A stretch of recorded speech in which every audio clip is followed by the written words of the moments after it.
इन तीनों को भी नहीं पता बेचारों को कि हमारा बाप ये शैतान है, ये काल है। क्योंकि शैतान ने, काल ने उस दुर्गा को कह दिया कि मेरी जानकारी किसी को मत देना, वरना मेरे से बुरा कोई नहीं होगा। तो दुर्गा भी डरती हुई ये जानकारी इनको नहीं बताती। अब पूरा हिंदू समाज दुर्गा को कहता दुर्गा माता, शेरा वाली माता, 16 श्रृंगार करती है। आप उनकी फोटोएं देखिए, सिंदूर भरती है, माथे पे बिंदिया लगाती हैं, 16 श्रृंगार कर रखे हैं, और सब क्या कहते हैं, दुर्गा माता, जय हो माता, जय हो माता। लेकिन ये किसी को नहीं पता कि उसका पति कौन है। अरे बिना पति के वो माता कैसे बन गई? अरे जो सुहागन औरत होती है वही तो सिंदूर लगाती है, वही तो माथे पे बिंदिया लगाएगी, 16 श्रृंगार करेगी, माता वही तो कहलाएगी। कंवारी औरत कैसे मां कहलाएगी?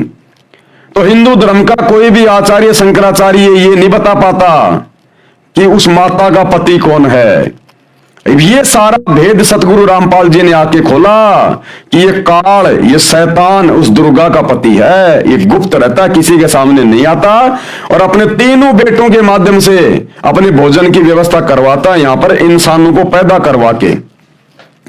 अब ये शैतान क्या करता है कि यहां के किसी भी प्राणी को जो ब्रह्मा विष्णु महेश के माध्यम से मैं उत्पन्न करवा रहा हूं, जन्म देता हूं, मारता हूं, फिर 84 लाख योनियों में जैसे वो कर्म करते हैं मनुष्य योनि में, फिर उनकी सजा देने के लिए 84 लाख योनियों में डालता है, गधा कुत्ता सुअर बनाता है, किसी को नरक में, किसी को स्वर्ग में भेजता है।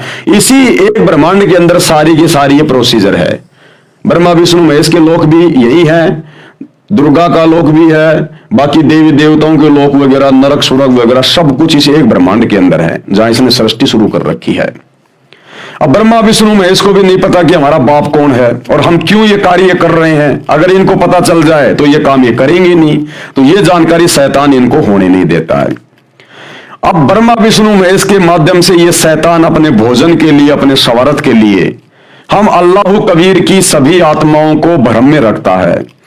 ये हमें आपस में बांट के रखता है, लड़ा झगड़ा के रखता है।